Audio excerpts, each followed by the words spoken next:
Hey everyone, this is Kaisif and welcome back, and today we're going to be looking at a semi-automatic dark oak tree farm.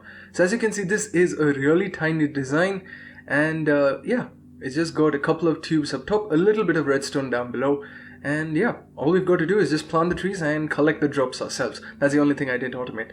So to get this started, we need to just place an observer here to set off the observer clock, place down the saplings, and watch the tree grow. You can see a piece of TNT shot up from up above and one from the side, and the wood is pushed up and blown up at the precise right amount. We are obviously using the perfectly timed piston trick. So over here, the wood that grows updates the leaf, which updates the observer, which updates the redstone, which sends a line of redstone into this piston. The piston is a sticky piston which sets off this slow clock. It's got 10 items in it. It pushes over, the redstone block pushes over while the items drain over there, and finally gets pushed back. While the redstone is being pushed over, the observer is retracted. Finally, when it extends, we've got a 2-stick delay which powers the target blocks and the pistons up top, therefore pushing all the blocks upwards at the same time. The redstone also powers this observer up, which is basically a simple flip-flop. Redstone powering the 2 target blocks, and we've got a transparent block so that it doesn't interfere with it. The reason it's a flip-flop is because it gets updated once again after the explosion.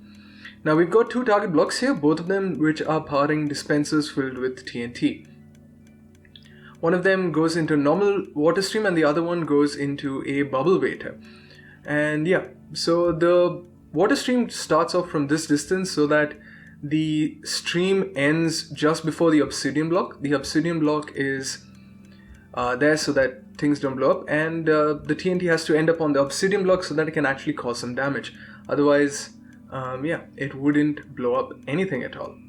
Now, the other point to note is the bubble waiter. So the TNT goes through this tripwire hook, 2-tick repeater into a sticky piston with a slime block, which launches it over into this crying obsidian wall.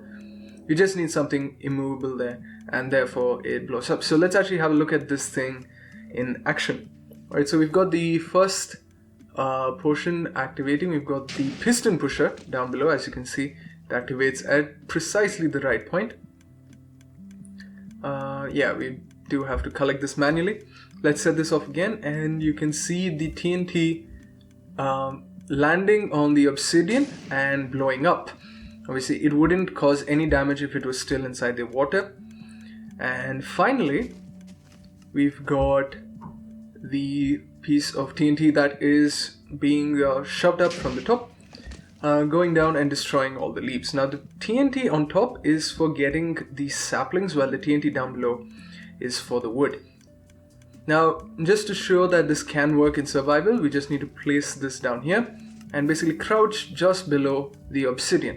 You can see the TNT will drop there, and you do take half a heart of damage, but this is without any armor whatsoever.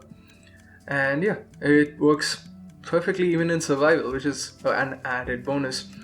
So as I mentioned, the TNT on top is for getting saplings, because that's a major problem that you face in dark oak tree farms, is because you don't get those many saplings from the leaves, and you do need 4 for the next tree. Now sometimes you'll have a piece of wood generating on top of the leaf. You do need to break that manually, otherwise the system will get stuck. Another important thing is the front face of this red tube. It would be safer if it was built out of an inexplosible block. Alright, so rates. So I AFK'd at this for 17 minutes and I got a full stack of dark oak logs. And we also got about 87 saplings, starting with just 5. We got a few sticks, 18 apples, and we just needed 17 carrots to maintain full health. Sorry, 7 carrots, I can't read. So you don't really need a lot of work to keep this farm going. Finally, the most important thing is the TNT efficiency. You needed 45 in both of them, which really reduces the rates to just 20 logs per TNT, but 6,000 per hour. So anyways guys, thanks for watching. This means guys, and I'm out. So ciao for now, and I shall see you in the next video.